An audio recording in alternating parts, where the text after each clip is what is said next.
goal with this activity is to really work the legs and loosen up the hips.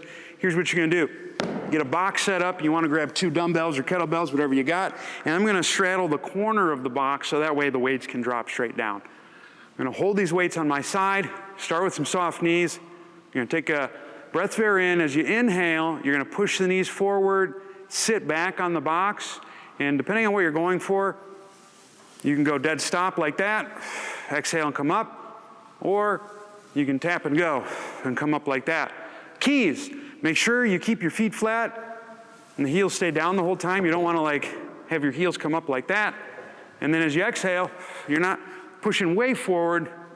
You want to finish with slightly soft knees at the top and then tall. So it's going to look like this. So I inhale down, exhale, up. Just like that. And that's how it's done. Give it a shot.